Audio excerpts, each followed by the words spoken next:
What's up, y'all? If you are here for the MEC Live, welcome, welcome, welcome. Go ahead, start dropping your names. I want to see some people in the chat.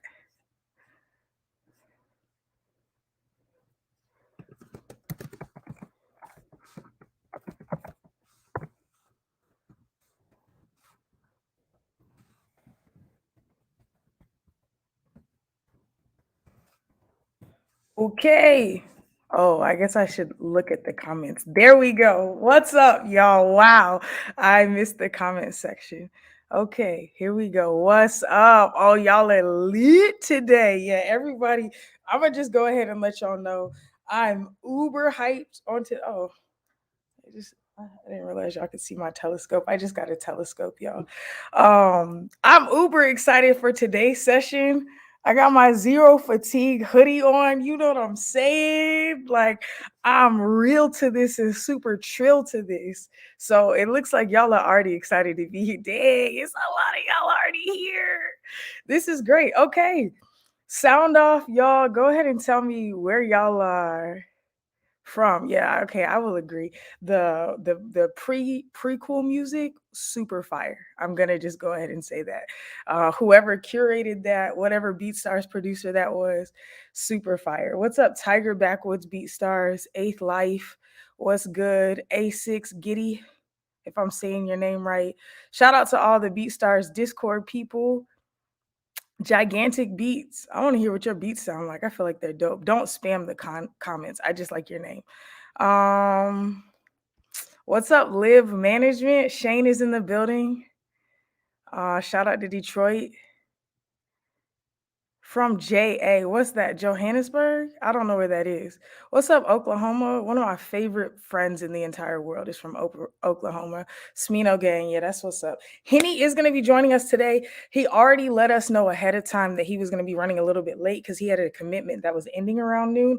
So, one, if you guys want to ask any MEC related questions or talk about some stuff like that, I'm going to go ahead and let y'all ask those. And then if there's anybody who has anything specific that like, yo, Aaron, please cover this thing while Henny is here. If you're from the DMV and you got a specific PG County question, Jamaica, oh, heard. All right, word. See, I don't know. Yeah, sorry, my bad. I probably seem really uncultured. Denver, what's up, Denver? Denver is nice. I like Denver because I don't know, you get to see the snow caps whenever you land. That's so unique. Detroit, okay, some more Detroit people here. Anybody from the Midwest where Smino's from St. Louis? Is that the Midwest? Do they still consider that the South? I don't know. Yeah. What's up, y'all? Anybody got Stockholm, Sweden? Okay, let's go A6 Giddy. That's fire. Yeah, if you're not a part of the BeatStars Discord, go ahead and join it's in the chat. Okay, I'm gonna just let y'all know I do not moderate these. I'm still not that multifaceted. We got our man Joseph moderating on the BeatStar side, so shout out to you, Joseph. One day I'm gonna be as multifaceted to be able to do all these things, but I just want to give you some credit because you're helping me look good right now, making sure that I'm locked and loaded. Norway, let's go. I love seeing the community come from everywhere. I'm in Atlanta right now. I'm on the south side and it's raining just a little bit. So it's nice, it's chill. The rain is coming down. Buffalo, New York. Okay. Seattle. Okay, I don't even know how to say that. Cote d'Ivoire. I don't know. I'm assuming that's in Italy because I like Cotes de Rhone wine, and that's from Italy, and they spell the Cote the same way, but I'm not the most cultured individual, so I could be wrong. I've also never been to Italy. Maybe it's French. I don't know. I've been to France, but I don't know the etymology of words, so forgive me, y'all. Let's see. Tiger Backwood, I'm having a great day, phenomenal day.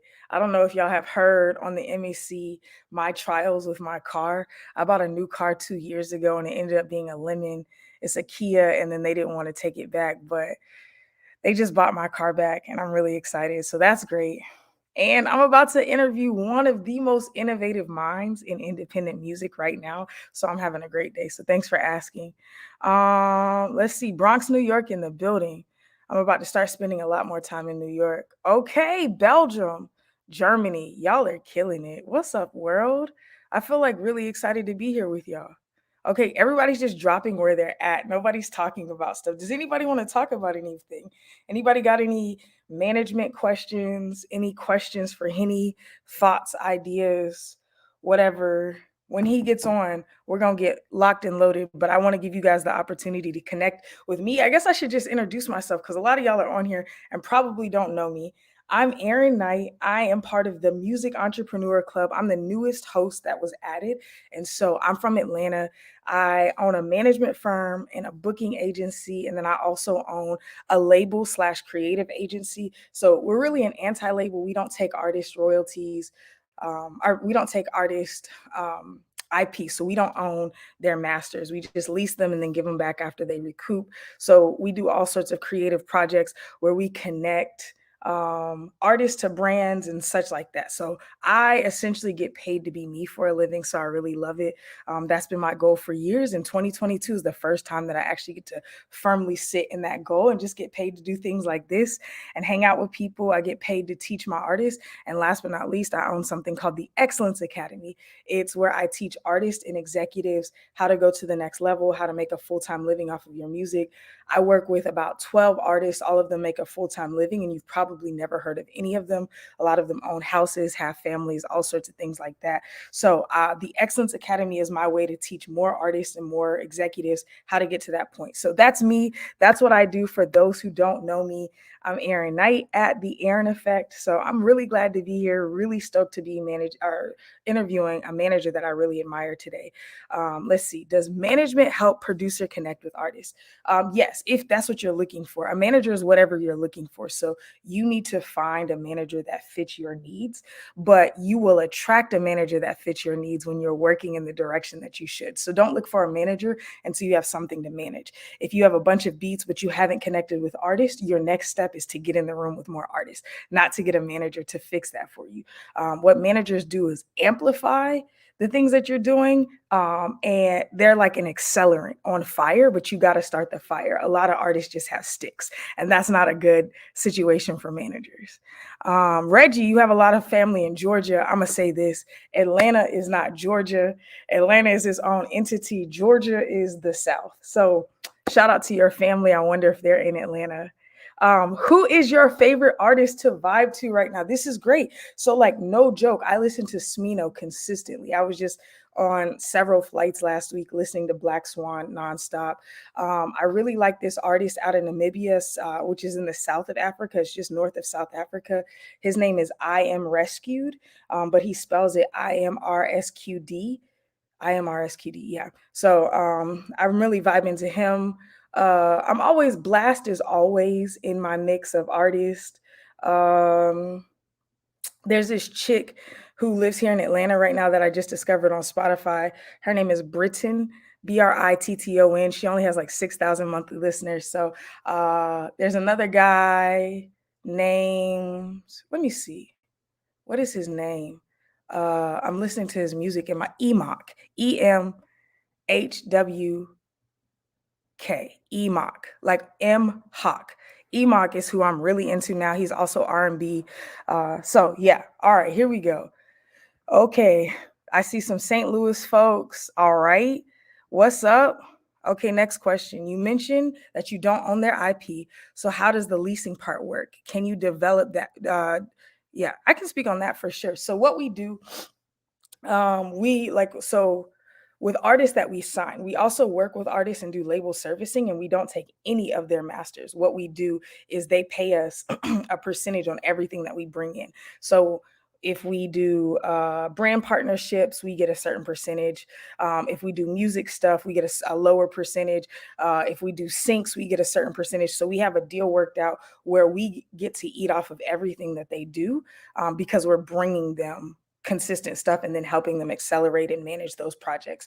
For the artists that we sign, what we do is we give them a marketing budget. So say we give you $20,000, we want you to come with the project already done. So that money goes straight into music videos, just marketing in general. If we give you $20,000, we wait and hold the money until we recoup the $20,000. And then we do a split with the artist, basically. So after that, it's an 80-20 split in our favor as they're recouping. And then once they hit the next recoup thing, it's a 60-40, and then 80-20 again. And it resolves all the way down to it's 80% to the artist, 20% to the label. And we're still putting money in, but it's off of the original amount that we gave them. So we never fully own the master, but we'll also be able to eat off of it forever because we were helping push it out.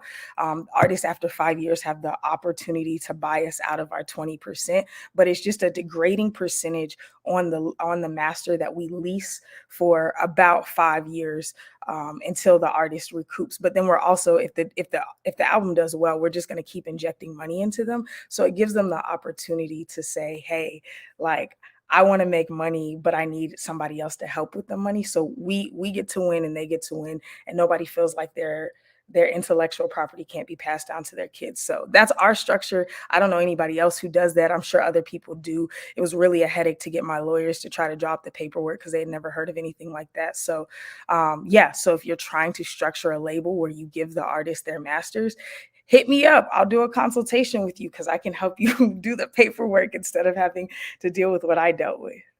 How do you feel about UK, New York drill style? Man, so I really like, this is no disrespect to New York, UK grime slash drill was my introduction to it, so I'm into it more. I really do love what the UK is doing, but New York has its own like wave of that, and then even Chicago is doing it. Like Chicago has been doing, I'm not going to even say who came first, but Chicago's version of drill, I like it all. I'm gonna say I like it all. You got to do it right. It's the same with trap music, like in Atlanta. Everybody's doing it. I'm not going to love it just because you're doing it, but if you're doing it right, I'm super duper into it. Y'all got some good questions today. What's up? Okay, EMOC is fire. What's up, PME? You are loyal and faithful. I'm glad you're on here. EMOC. Oh, okay, I spelled it wrong. EMAWK, not with an H. EMOC. Y'all go look up this dude. His Instagram got hacked, but he's probably got maybe like 500,000 monthly listeners. Probably never heard of him. Dude is amazing. Britain is fire. Just listen to her song. Yes, Jesus, let's go. Keep it like the chick is, yeah, she's fire. She's got like this R&B sentiment, and yeah, I'm super into it. You listen to Reggie. I know he's in Texas, but he's from ATL. So Reggie has this song out. He has this song out with, I'm looking at, I can see the album cover. It's orange. I can't remember who else. I'll say I heard him maybe like a month ago. That's my first time hearing him, and I think he's dope. So yes, I've heard of him. Didn't know he was from Atlanta, but shout out to Reggie. I spend a lot of time in Texas as well. My business partner is based there. I'll be there next week for South by. I love the telescope. Thank you. So my company's called Build Your Own Dreams. That's our label and creative agency. And the logo is clouds because I'm always looking at the sky. That's where I start. You know, people say the sky is the limit. I'm like, that's where I take off. So I love the sky. My dad actually got this for me for Christmas. It was a complete surprise. He was like, I got you something. And I'm like, thanks, Dad. Because my dad is terrible at giving me gifts. He gives me he's great. He tries, but he gives me the worst gifts. And this year, I literally opened up this giant box and I cried. And I'm like, wow, this is such a me gift. So I really love my telescope. Thanks. Okay. All right. Anybody else got any more questions for me? I'm just waiting on Henny. There's no pressure here, but we're gonna probably end right at 1. So I just want to make sure that we can jump in, but I want to give y'all the opportunity to ask me any questions if you want. What's good, y'all? Y'all are so friendly in this. Thank you. Yeah, zero fatigue in the building. You see, I got my zero fatigue hoodie. I'm going to tell a story.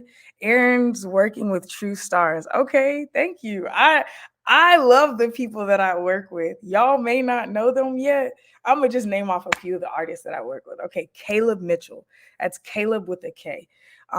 Caleb Mitchell, phenomenal. just bars for days. He's somebody that hopefully we'll be doing some stuff with BeatStars soon to start letting producers land placements with him because he's very easy to work with. So Caleb Mitchell is one. I work with another artist named Wande. She's out of Nigeria and then moved to Texas. Now she lives here in Atlanta. So that's Wande, Wande. Another artist I work with is Scotty ATL. He's the grill king of it used to be the South, but now the US. He has a shop in Atlanta and one in LA on Melrose. We do grills for everybody from we did Masego's chain. We did a chain for Masego. I know Henny manages Masego, but we did, Tory Lanez, Issa Rae. We just all sorts of celebrities and regular people. I love my artists. I think those are all the artists I manage. And then on the label side, Caleb was also on our label. He was the first artist we signed. And then as far as artists we don't sign but do label services for them, we have a group called Indie Tribe. Then we got another artist named No Big Deal. John Keith, DJ Mike LV, Mowgli the Iceberg. And then I have a booking agency. We book for people like Wande, all my artists. And then there's a kid out of Vancouver named Not Clyde, super fire. I don't know, it's a lot. I'm not gonna start naming. We work with a lot of people, but I'm so excited about the people that we get to work with. Great talent. See, okay, y'all know my people. Listen, wow. Okay. There we go. Yeah, so if you guys want to check out any of my artists, please do. Their names are now in the chat. Shout out Vapor God. But Caleb, he's an avid Twitcher. So if you want to see a funny Twitch stream, he's really funny, but he does music feedback sessions on Twitch every Monday. I think it's called Music Monday. So yeah, he's a smaller artist, but we've had a lot of love from major bigger people. He makes a full-time living in music still, but it's just we're sitting at maybe 160,000 monthly listeners, so nothing crazy, but we really have some cool things working. A lot of industry people really love him, so we've just been steady and consistent. I've been managing him for 5 years, since he was 17. So short summary, if how to release music for the first time with little to no followers. So I'll tell you this, don't look for the results right when it happens. You're just getting your reps in. This is like asking me what's the first step when you enter into your first baseball game, right? The first step is to get your mechanics right. So make sure you upload everything properly. Make sure your metadata is proper. Make sure that you pitch the song on Spotify once you release it. Make sure it's also uploaded to Audio Mac and uploaded to SoundCloud. Don't forsake the ones that don't pay you, so to speak. And then after that is, do you have marketing assets? It doesn't matter when you release the song if you don't have things after. The song is the beginning of your work, not the end of it. So releasing the song starts everything, and then you should try to promote it for at least 4 weeks. So think of creative ways to promote it, not spamming people, not listen to my song, bro. Just put the music out, get some reels behind it. If you're on TikTok, do some TikToks behind it, but make sure that you have more than just, hey, my song is out, listen to it. If you're bored of promoting it, why would new people be excited to listen? So you got to get really creative. The creative part is the marketing. The music is a form of personal creation. The marketing is where you're going to get people excited and into you. So really think about that. I would say reverse engineer some of your artists, see what they're doing. You don't have to have a ton of money to promote a song well. You don't need to run the ads. I'm not saying don't do that. What assets can you create on your own? Can you create a lyric video by putting it into an app? Can you rap over a reel? Can you duet a sound on Instagram but doing your verse, singing or rapping it? Can you this is something we talked about on the MEC recently. Can you find another website that really or not a website, another Instagram page that really relates to what you're doing? Like, hey, I like dogs. I put my dog playing over this song, and I think that your page would really enjoy it. Don't spam pages, but think about creative ways. Don't just fight for the same stream of attention that everybody else is fighting for. Do something unique, figure out something interesting, and then ultimately provide value to other people. Your first song is not going to do anything, and if it does, congrats. The first song is just you pushing yourself to get it done. What's going to do something is the consistency. So keep promoting that song, have another song to drop, keep promoting that. Y'all are seeing me right now interview one of my favorite managers in the game. I've never met him. This is an opportunity that's come to me all because I was consistent. So I've been in the music industry for almost 10 years. I've been listening to Smino since the SoundCloud days, right? So consistency is the name of the game. Don't think that you're going to win the first game you play, but playing consistently will help you win. Would you say it's more beneficial to focus on Spotify as advertisement in the beginning phase of an artist's career since Apple, Tidal, whatever, have lower market share in general? So I would focus on the artist brand. That's what I would focus on. Don't focus on an external source. Spotify could disappear tomorrow and your artist would still be trying to make it, correct? So whether you're the artist or somebody else. So thank you, Easy E. That's the name that people used to call me, is Easy E, because I'm a laid back personality. So yes, Spotify is great, especially for vanity metrics, because you can see how much you stream every time. But I know artists who are making a full-time living off of really leaning into Bandcamp Fridays and pulling off campaigns around that. I know artists who are making a full-time living on Patreon that you have actually never heard of. So I wouldn't focus on Spotify unless Spotify is giving you back as much as you put into it. I would focus on building your brand, and then building that brand is what attracts your fans, and then your fans pay you. It could be direct to consumer, it could be on Spotify, it could be on Apple Music, but I wouldn't lean into a platform. I would lean into people. People are what make the most of everything in this industry. And the people that I'm talking about are the artist, brand, and the fans. So when you lean into the people, you'll win. Quick way to describe brand, because everybody asks me that. Your brand is what you are without the music. So if I never heard a song by you, what would I think of? If I don't think of anything, you haven't done a good job of building a brand. When I think about Kendrick Lamar, I think of West Coast. I think I think certain colors. I think of like really dynamic music videos. I think of a really illustrious character. So if you can think of ways to bolster, like when you think of Russ, you think of independence, you think of him being irate, you think of him being frustrated at the industry, you think of him turning the industry on its head and in his trajectory. What is it about your artist that, or you as an artist, that you have to offer that is not necessarily anything that has to do with the music, but not firmly anchored in the music, right? Who are you when people think of you, right? And once you nail that down, then you'll be good to go. Henny, Yo, what's what's going good? on? How's it going? Can you hear me? I got I AirPods can in. hear you. Can you You hear can hear? me? Okay. I can. You sound clear. Yep. Dope. Dope. Well, I will say welcome to the MEC session. I'm super grateful that you're here. I know that you don't know me, and originally you were going to be with Dame, and then Dame had to slide off. But I have to tell you, I'm super grateful for you to be here.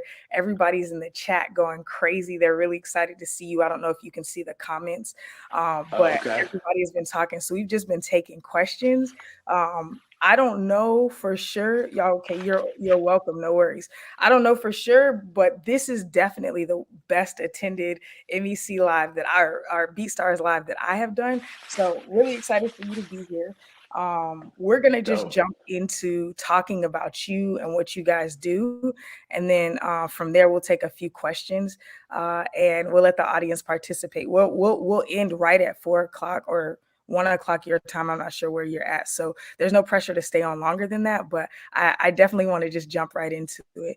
But I gotta let you know, as a fan, I'm Oh, like there you so go. Fire. excited. See, I didn't even peep that till just now. That's amazing. Yeah. Yeah, That's what's up. I gotta tell you on a personal tip, I'm such a fan of what EQT is doing. I've been listening to Smino since the SoundCloud days. Masego was one of the first artists that I ever sunk my teeth into.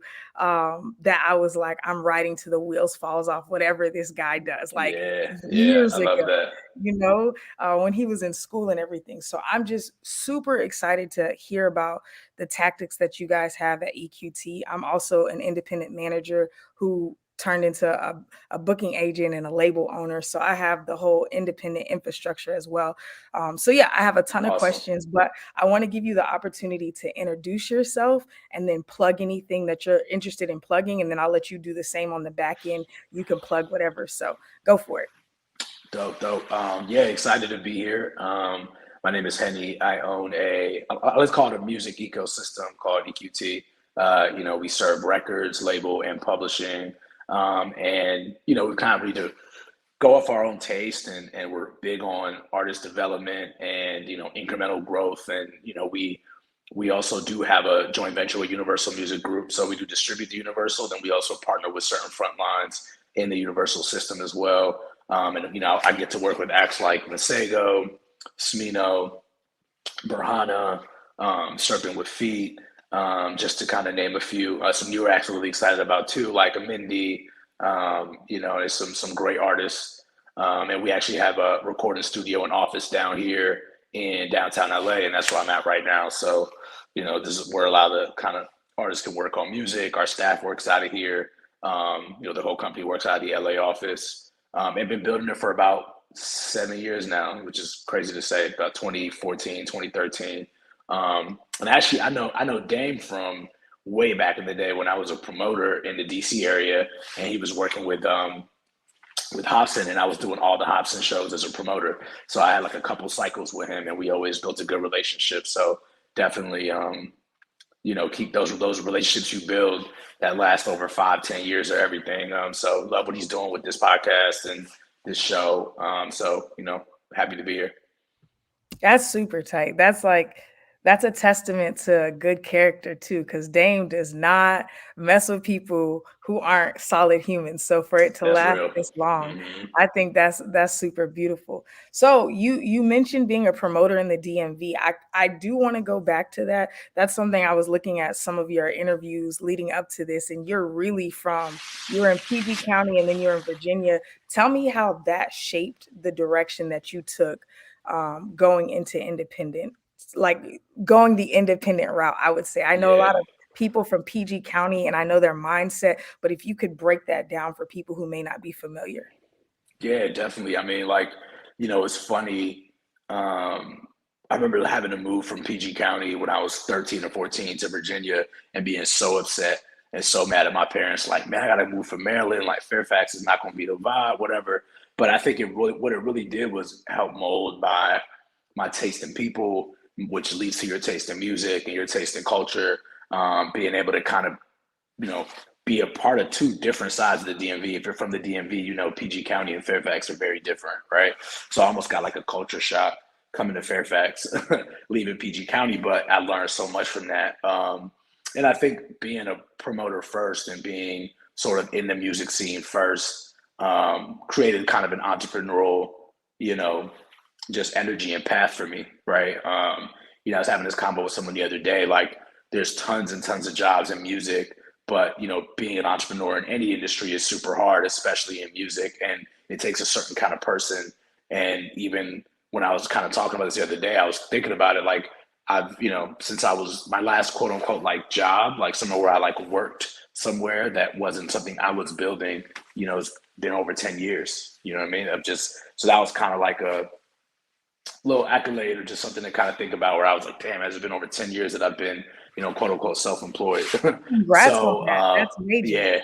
yeah, appreciate that. I'm working for my artists and working with my artists, but that's awesome. And I think, having that entrepreneurial spirit coming out the DMV, coming out of a town that isn't New York or LA, right? It's not a place that has like infrastructure built for entertainment and for music. You kind of have to make a way. And then that necessity creates habit, and now when I think about how long I've been doing this, it's become a habit to build and always figure out how to do things and grow at this kind of consistent pace, like never too fast or slow, right? But yeah, I hope that kind of answers your question. For sure. I think that, I believe that anybody's upbringing, especially where they come from, really shapes their outlook, especially in the music scene. I'm from Atlanta, the greatest city in the world. As you see, I'm an ATLian. And I'm still here, and it's super responsible for my grind, but also my outlook on the world. And I think that it's just important to know, where people come from. So next, moving, how did you get to LA? How was EQT prior to management? was EQT born out of management? Like, tell me what the next steps in the journey look like as far as you go background wise. Yeah, for sure. I mean, I think kind of transitioning from a promoter to a manager in the local market, one thing that I did early that, I didn't know why I was doing it, but it makes so much sense now is I was dealing a lot with local talent. So I had like a small studio in the DMV, and tons of local acts would come through because they knew that I was essentially the gateway to get on shows, right? Because I was booking all the kind of cool shows that were coming to the DMV at that time. The Currencies, the Wiz, the Big Crits, like that kind of whole era of hip hop. But in that process, I saw artist development and sort of it was like a testing ground, right, for me to see and intake all these different artists. I was telling someone the other day actually about how like we had a showcase at the venue in Virginia that I used to book at, and in hindsight's always 2020. In that same showcase was IDK before he was IDK, like when he was JIDK as an early artist. There's a group called They, and one of the guys, Drew, in the group They, is from the DMV. He was in the showcase. The list kind of goes on. So, and they were just local artists at that time, right? Had nothing going on.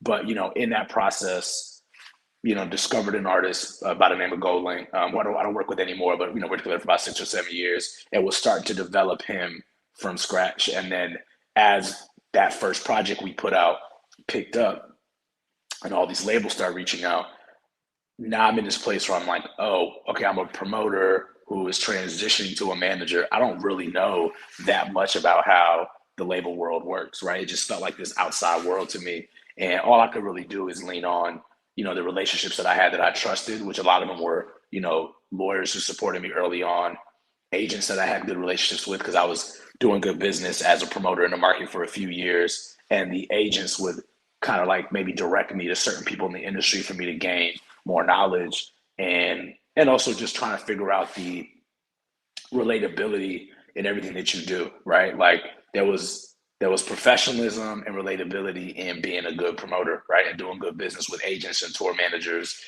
guys like Dane that I knew, right? Being able to like build relationships with the managers when they came in town.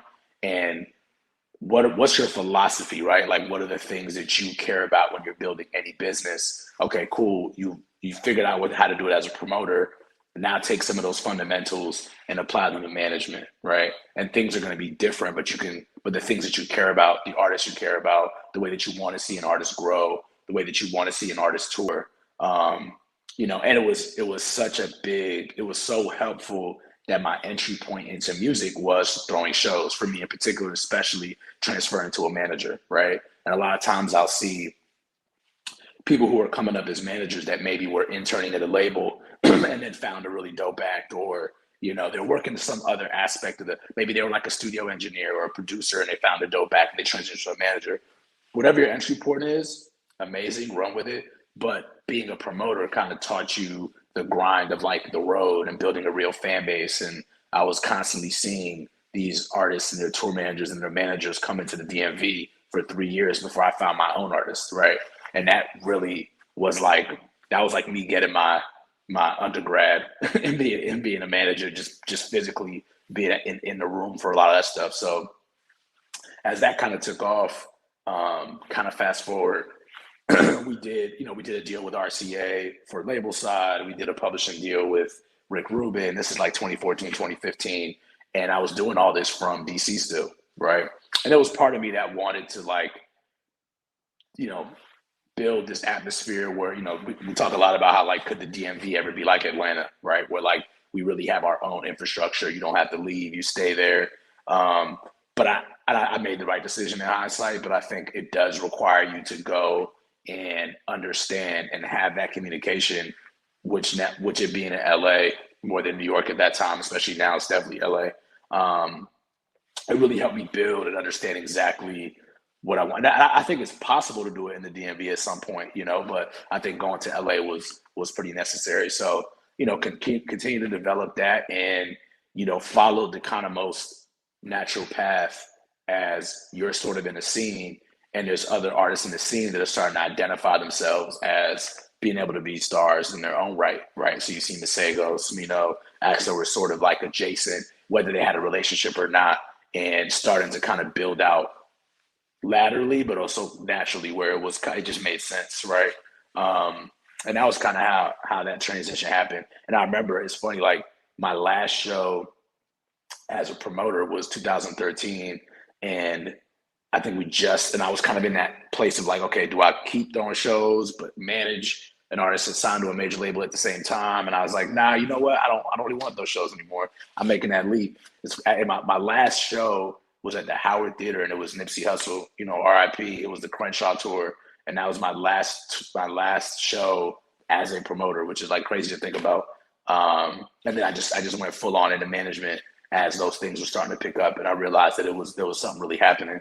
I didn't get to LA until about 2015.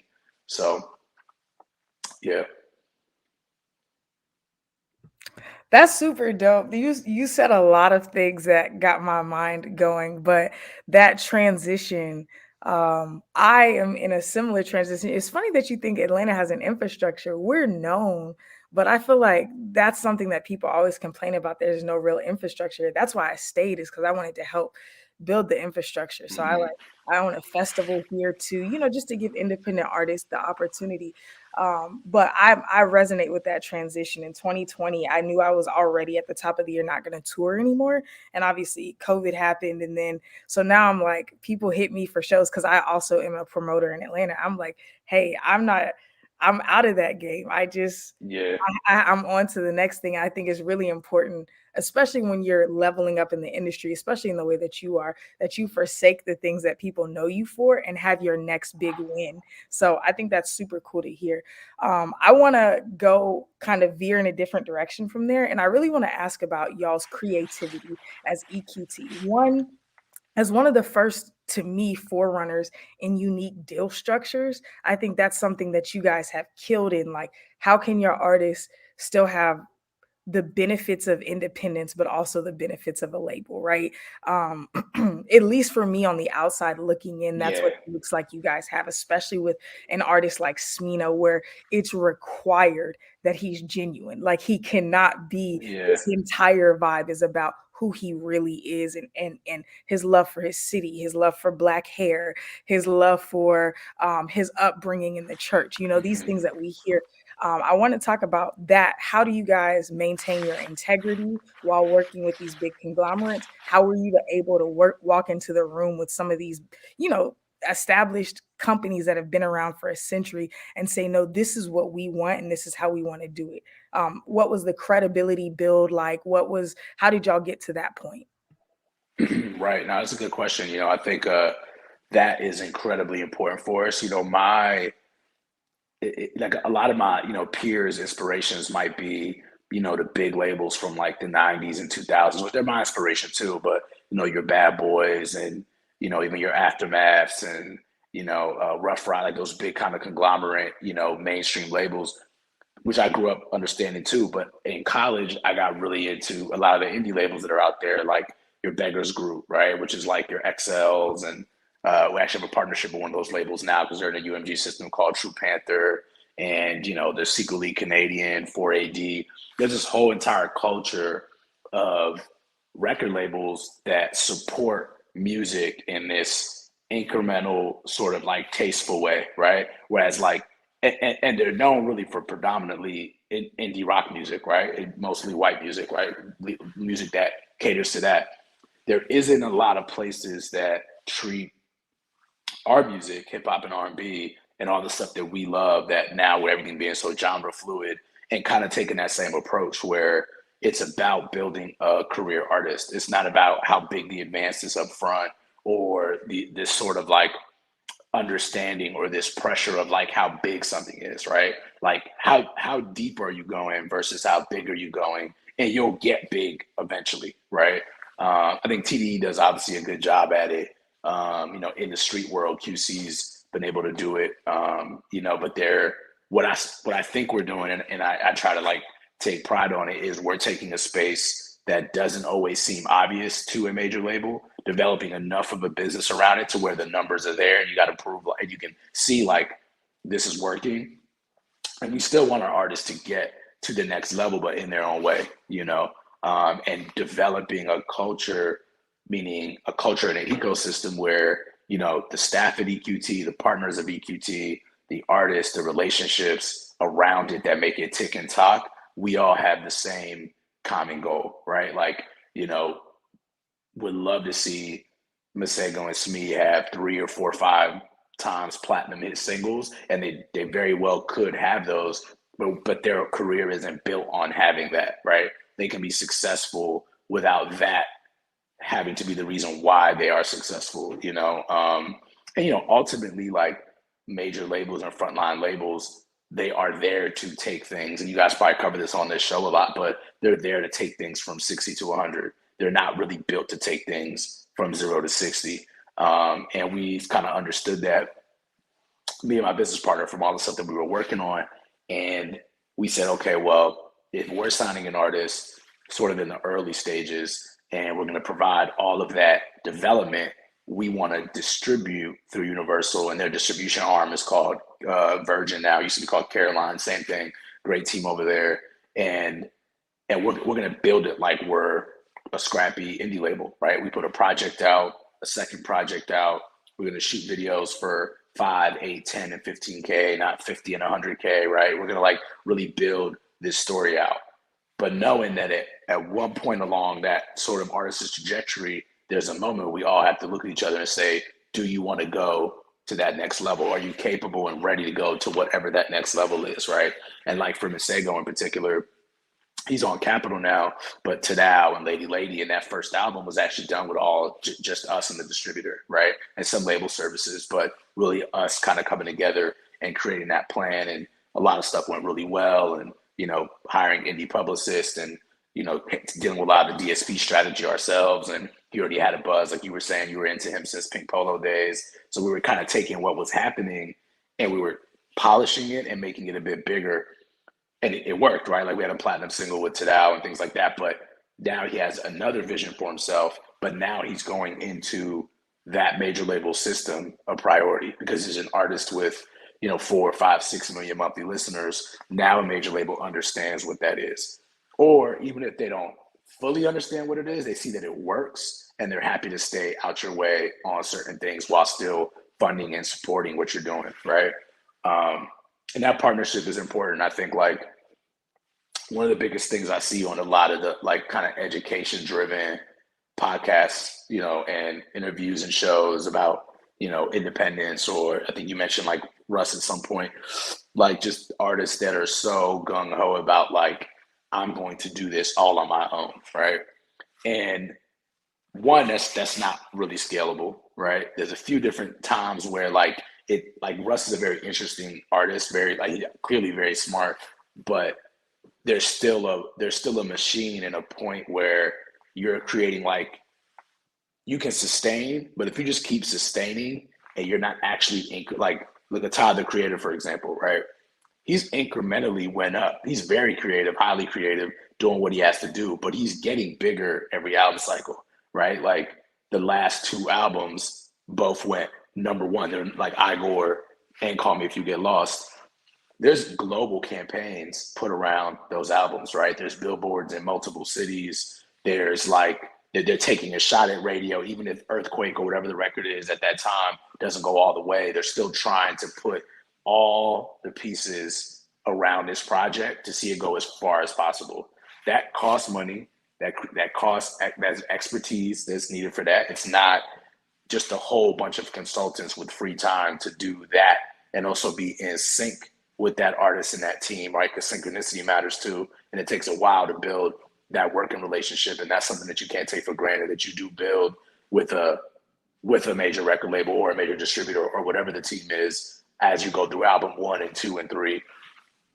And just like the nuance, there's a lot of nuance to like why artists break, right? Like I'll never forget when Crew was first starting to show like this buzz, and we just put it out the end of 2016, and it wasn't a priority song at first. We felt like it was dope, and we wanted to put something out, and they're like, all right, cool, like, yeah, let's put this out, this is cool. Nobody, you know, Brent, GoldLink, and Shy Glizzy were all not big artists at that time, not in the sense where a major is really like, we got to put the bag behind this, right? But it kept showing signs of growth, little signs of growth, like, you know, January hit, February hit March, you start hearing it at all these different like events and parties. DJs talk about like, yo, there's something really going on here. And then let's try local radio first. So we tried DC radio to try to tell that story, and it started going crazy on Shazam. Like I think it went to like #1 on Shazam in the DC area within a week or two of being played. So now there's signs of this thing being sticky. And then now it's time to shoot the video, put up the digital marketing budget for the video. You know, like I look back on that and I don't tell myself like, man, I wish we did that all on our own. I wish we were like fully independent, because that song, we'd have just owned that song and, you know, made millions of dollars. I actually never say that. I say like, man, there were so many steps in that process as to why that went from underground kind of buzzy hit to a hit in the club to a genuine bona fide radio hit. It got #2 at Urban Radio 2 weeks in a row. #1, sorry, at Urban Radio 2 weeks in a row. And then also there was a Gucci Mane remix, which was something that like we didn't really feel like, okay, we have to do this. But the label was like, yo, you know what? This will take the song and put it in the Atlanta strip clubs and in the club in a way that an artist like GoldLink, Brent, maybe Shy was, but GoldLink definitely wasn't at that time, right? You only knew about him from like that kind of SoundCloud, Spotify culture. It wasn't in this other space.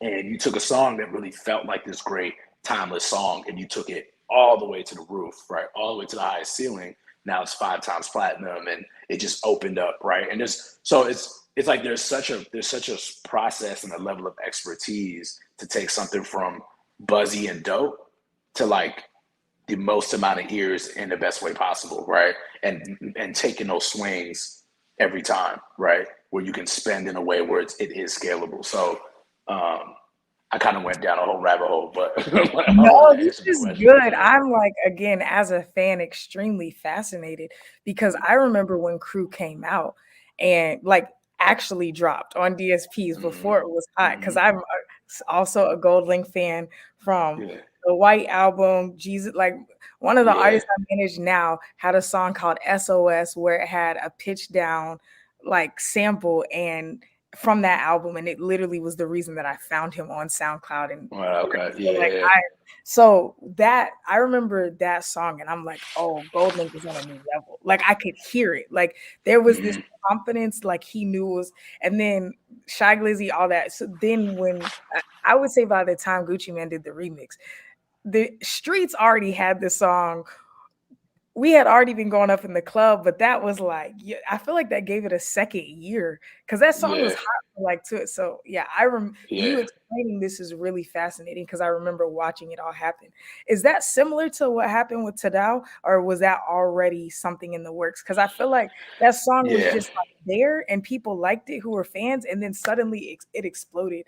And I was like, whoa, this is incredible. Yeah, there was a lot of more organic stuff that happened around that. We did end up running radio on that, but I don't think radio is the most important part of the Tadao story. It was really like TikTok, and a lot of things too is like people forget the more that the artist consistently grows and people are talking about that artist more, like Masego, a bunch of people are going back and digging into older catalogs. So, you know, back to that sort of like question of scaling, like part of why, you know, catalog is so important is because once an artist gets to that next level, the label can spend even more on that artist because they have catalog to draw from, and then everybody wins because the old music starts to spike, right? So as there's like all this stuff happening with Masego touring, Mystery Lady coming out with Don Toliver, it's pointing back to his biggest song. And that song was just so sticky and it was so organic the way that it was moving. It just kept having bumps and bumps and bumps and bumps every time. So, you know, other thing too is like when an artist genuinely is unique and putting out great music and you're building this catalog of like real growth, the sort of like the financial flow, the economic value is not just happening in that vacuum of like, oh, it's a hit this year, right? Not to harp on Crew, but Crew is one of the best examples of that because it essentially been going platinum on the dot year on year on year. It's 5 times platinum now. So I think now it's starting to slow down a little bit because it's been a while, but it was literally on the dot every 12 months going platinum, right? So it's just, so when you have something timeless and evergreen in an era of like so much junk that comes out, but like you build real artists, the long tail is just as important as what's happening on the front end. So I think that was more like the story for today. That's a really important point. This is the last question I'm going to ask, and then I'm going to give people a few minutes to ask questions. But I Mhm. actually wrote this down. Like well, to know about this, you are very you and EQT are phenomenal at finding unique and developing unique talents. So on your label, even like Serpent with Feet, like there's nobody in the Yeah, scene that sounds like anybody on your, well, not label, you what did yeah, you call it? Your music ecosystem.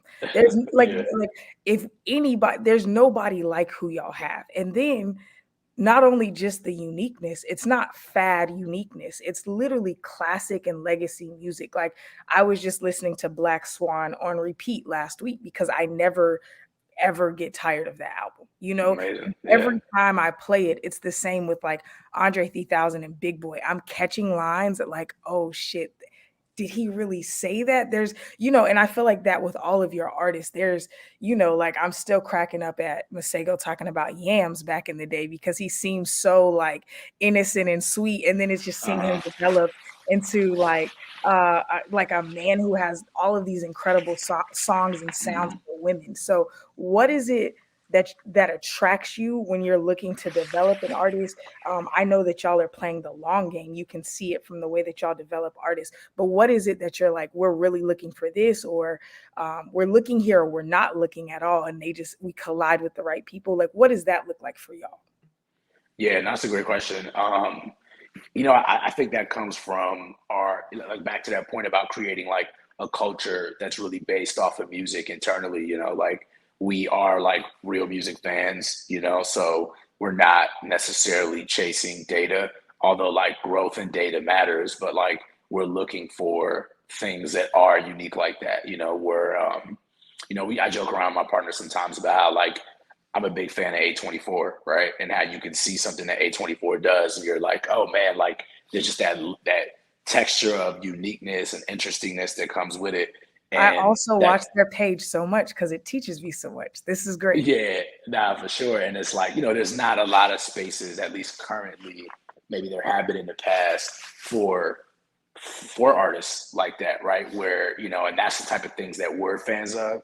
That's the type of you keep a community around you of like-minded people. So my artist will tell me when something's really dope or something's kind of you know what I'm saying? Like there's a lot of copycats. There's a lot of like duplicates. There's also a lot of things that are like really, really, really well marketed and it's working. But you ask yourself, in 2 years, am I going to care about that?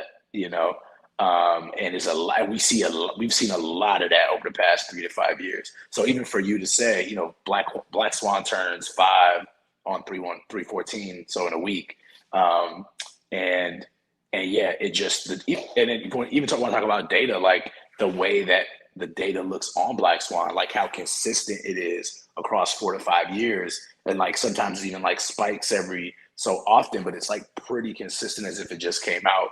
Is is just like a great example of like when you develop real fans, a core audience, you're really bringing something honest and unique to the marketplace, and it connects. Like we care about that, right? We want to be around and with artists that are being built in a way where they have the ability to have a career, right? And a lot of that comes from that uniqueness. And yeah, not everyone's gonna bet on it. Not everyone's gonna take a shot on stuff that sounds that different. But that's kind of where we thrive, or the culture that we try to create. I Oh, love also it. too, I can go a little bit past one. I know I said it wasn't Oh, cut off. okay. Yeah, if we need to, Okay, yeah, then cool. I'm yeah, gonna ask you one more question personally, and yeah, then I'm gonna yeah. let Go for it. everybody have it. Uh, My other question, I got this during Smino's activation at Afropunk in Atlanta in 2019. And literally, my friend was running the event there, so that I got in because of that. And they had to pull this off the mannequin because I think they only sold 150, and before 150 people got in the room, they were sold out. So like I literally yeah, got one of the last ones, and it was an activation where y'all had hired hair, it was in a hair salon, and y'all had hired hairstylists to do people's hair, and it was sponsored by like a tequila company. It was colorful. I just remember going to that event and my mind starting to click in different ways. And I was like, this is a full 360 artist. He's not Mhm. just incredible. Like that's what made Smino go to the next level for me. He doesn't just have an incredible sound. He doesn't just look good online. He doesn't just put on an incredible performance. He can do an experience where he doesn't even perform. And before he even got there, I was like, this is magical, right? So Yeah. I want to talk about you guys building out your artists in ways like that, even activations. What is the thought process behind? Is that EQT? Are you guys hiring another company? How are you creating things like that that create like a lasting fan bond? Like again, I have no qualms about blubbering over how incredible I think you guys Yeah. are. And I feel I like I am appreciate a that. pure example of what you guys have built. Yeah, no, I love that. And I was at that activation. That was fun. Um, yeah, it's about, we always say it's about executing the artist's vision, and that we want to work with artists that have a strong vision, right? Like there's artists that can make great songs, maybe have streaming moments, but then there's artists that like truly have a vision. And sometimes it's, to answer your question more directly, sometimes it's outsourced. I believe that one in particular, we hired my homies in Atlanta to put that one Work together, crew. and produce Yeah. it. Yeah, so but yeah, it's like, when you're developing an artist and not just a song, because I think Spotify, just the way we're at with data, we kind of look like songs sometimes lift up above an artist now. Like when you're developing an artist, all those things matter, right? You're bringing people into, even the way you were just talking about it. It just makes me feel so good because it's like, oh, okay, we hit the assignment, right? Like we accomplished the point, which was every chance you get to see the artist, feel the artist, whether that's a show, whether that's an activation, the world of the music comes to life, and that's what creates the fan that's going to play Black Swan for 5 to 10 to 15 years, right? And that's kind of missing in a very like content heavy internet data driven world, right? Which is super important, but it's about all of it. It's about the balance of all of it, right? You can't put all of your sort of resources into like just digital marketing, right? Because once people feel and see something online and you can bring them to somewhere in real life, they have to be excited. They have to leave. You're trying to evoke emotion, right? You're creating a brand. And look, not every artist maybe even has some of those intangible things to even create that environment, right? And that's something that you kind of identified working with different artists. Some artists are incredible songwriters, but don't necessarily know what things should look and feel like, right? But artists that do know how things should look and feel like and having a unique sound, it's about bringing that to life, and Smee just does that so well, right? He's just authentically himself and has all these ideas, but then you just have to kind of put the resources around him to elevate those ideas, right? And that's when you get that activation, which was his idea. That wasn't even like, I don't think that was any of our, he was super excited about that. All we did was just take what he wanted to do and then hire the people around it to make it come to life and make it make sense with the liquor sponsor to cover the budget and things like that. Yeah, I just want to commend y'all. Y'all are killing it because to be honest, there's so many labels with budgets and they're just doing nothing, right? So Uh, I'm grateful because that's what I make a lot of my money with my creative agency doing experiential events, and going to mhm. things like that really helped me firmly understand how to create a really dynamic fan experience. So we're gonna hop into a few questions, Henny, and then we'll Cool. go after that. I want to go back up to the first question. I try not to get into the particulars of splits with other people who come on. Yeah. I'm super transparent on here, but I do want to ask you, how do you create equitable deals for your artists? What makes you like what is something that makes an artist want to stay with y'all and feel like they have a vested interest, but you as a full company don't feel like you're over investing and not reaping the benefits of what you're giving to your artist? Yeah, for sure. I think it happens with the developmental phases, right? Like, something that could be boilerplate and kind of like day one with someone that maybe has a little bit of traction, but they're saying like, I want to be here being like EQT. We're open to like 50-50 type deals, ownership to the artist or co-ownership, like just it kind of depends. on the situation, but you know, it also depends on what is that person earning. You know, a lot of times people don't talk about like, you know, if I'm a new artist and let's say I got 100,000 monthly listeners and I got, you know, a mixtape out with 5 million streams, right? That's enough to be like, oh, okay, cool. Some people like this music, right? Maybe you're like hitting that first kind of like corner of your buzz. You still haven't scaled a business yet, right? All you've done is created this like sort of buzz on your own that allows other people to come in and say, and you should be choosy about who you work with, but it allows for people to come in and say, I want to work with you, right? Whether that's a distributor that might give you this like great split, right? 80-20, 70-30, and like 30, 40, $50,000 in cash to put another mixtape out. That's cool. But is that the pathway to you being successful, right? Like if it's touch and go, it's just some DSP love and some cash, and you don't get like the strategy and you know maybe it's like putting you in the right artist community so you can get that right feature, that second feature, or you know just that storytelling aspect, great videos, like a lot of that stuff that we put our hands on and have different people that specialize in those things in-house. Of course, if you work with a company like us and it's the right fit, then the deal should be different, right? Because you're going to literally, you're providing more value and more resources, some that are a lot that are worth more than cash, right? Because people that can actually make the thing you want to make and understand and have producers in house and things like that. So, you know, developing an artist and what that costs and that risk analysis of like spending 100 or 200 or $300,000 on an artist before they actually even hit that corner at streaming, right? Like that's what determines what you're putting in and what you're putting out and like what that looks like. And you know, I commend independent artists that have been able to like sort of like figure it out. And it's not a one size fits all. Like we're not a distributor, right? We don't do distribution deals, but it's like we also don't do volume for that reason. Like EQT doesn't have like 40 acts that we've distributed over the past, you know, 5 years. And so the acts that we do work with get more attention. They fit into our ecosystem. The value exchange is like so obvious. So like the outcome of that, hopefully, and we've been able to prove that a few times now, is a bigger artist or a more successful artist that's earning more and has a bigger pie, right? So that's how we look at doing deals. And I think artists that kind of get miseducated by like looking at different videos and interviews and this idea of being independent, it's cool to have an independent mind, but it's like, what do you actually need and what ecosystem do you need to be in to be the biggest and best version of yourself? And then base what your deal should be around that, not just off of the idea of having the skinniest split or being independent.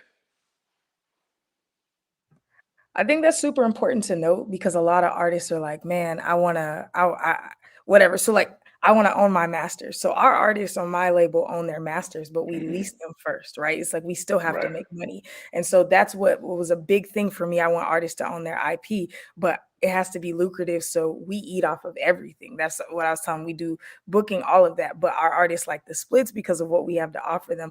I think a lot of people are like, some people have too many hands in the pot. And it's like, well, let's look at the value add that's, like you said, outside of money. So it's really Mm-hmm. encouraging to hear you guys approach the way that you do it in a progressive manner. And then even for you to say, we've seen success, but we're not trying to overload that success with quantity. We just really want to evaluate the quality and push that forward. So I think Yeah, that's super definitely. cool. That's a good point. And also too, just to your point, like, you know, for artists that are unique and special and got like a real particular point of view, you want less cooks in the kitchen. So how do you do that? You have a team that's working on management and label. And you know, I look at it as like you're managing this artist and you're their partner for releasing their music. If they were fully independent, they would be just popping it on TuneCore, right? And not having any resources. So it's like you're partnering to create and provide them the level of infrastructure, financing, expertise they need to grow, grow, grow, grow, grow. And then you have a wider pick of like who's the right bigger partner for this next for phase 3, right? Yeah, for And you people to guys are get to still the right level. right. Yeah, you don't do or you should not do, especially for the type of acts that we kind of involve in, which are like hyper unique, doing something different sonically, creating a fan base, but they might not be making a radio song right away, right? Or an obvious big record. So you want to build that business incrementally. And then there will be a time where you say, oh, nah, actually, I want to be on a major label now. But then now you've created a story and leverage, and even more than leverage, just like a story and an identity, right? So like people can't tell you like this is what you should sound like because you've already proven that you created an audience sounding like Right. X, right? Yep. Yeah, that's a rough part too, because now you're pigeonholed in that, and people are like, "What? We don't want this from you." Yeah, right. And we've seen it too many times. A lot of times. Yeah. There's another question. It says, I'm just gonna answer this so we don't have to. No disrespect, Yeah. because as an artist that's at 0%, how can I find a label that takes me to 60%? Let me just go ahead and tell you, you need a proof of concept. You've got to be able to have something for them to escalate. Like I said earlier, management is like fire. It's an accelerant on your fire. Most artists have sticks and they're looking for the fire. You got to build the fire. Then the management will come and then the label will come. The manager is usually the one that helps you get from 0 to at least 40 or 50. Well, not even 0. I'd say 20 to 50 or 60. You as an artist got to get the 0 to 20. So is there anybody else who has a question for Henny? I'll take one more question and then we'll let him go. Everybody is very appreciative. I don't know if you can see the comments, but people are showing love. Yeah, They're let me saying jump they're in the grateful chat real for quick. you. Yeah. Anybody else got a question? Well, seems like not. That's cool. So we're gonna end this, Henny. I'm gonna let you plug anything else that you have. If plug your social media, all of that, any projects that you guys have coming out, and then we'll hop off. Yeah, definitely. Excited for this year. A bunch of great stuff coming up. There will be a Smino album coming this year. I know it's been a minute, so that's definitely coming. And yeah, just happy to be here. Happy to support MEC. And also, too, if anyone has particular questions and you guys shoot them to Erin and she'll email me, I'd be happy to get back to y'all. Awesome. So as usual, please don't DM me, y'all, but y'all can shoot me an email or y'all can hit the MEC page and we'll get some questions over to Henny. Henny, thank you so much for being a part of this. Again, as another manager, someone owning a creative agency as well as you, I'm super grateful for what I just learned and just to be in the room with somebody like you. Proverbial room. I'm hoping that we Yeah, run into each other in real life nah, definitely. sometime soon. Yeah. I hope so too, man. It was great. Love it. Like you spoke really well too, and you really understood what was going on. So I appreciate what you guys are doing here. I think people need this. So, yep. Thank you so Thank much. you. Hey, y'all, if you want to tune into other MEC live sessions, we do it every Monday and Thursday. You can text 844-206-7800 to be reminded. Payne is up this Thursday. I don't know who his guest is, but please hop in on that. Thank you guys so much for tuning in today. Make sure you go follow Henny, follow all of the artists on EQT. Henny's Instagram is Henny at Henny EQT. Same with his Twitter. Thank you guys so much for tuning in. I'm going to catch y'all next first Monday. So that'll be April 1st, I believe. I'm not exactly sure, but I'll catch you guys soon. Thank you all so much. We'll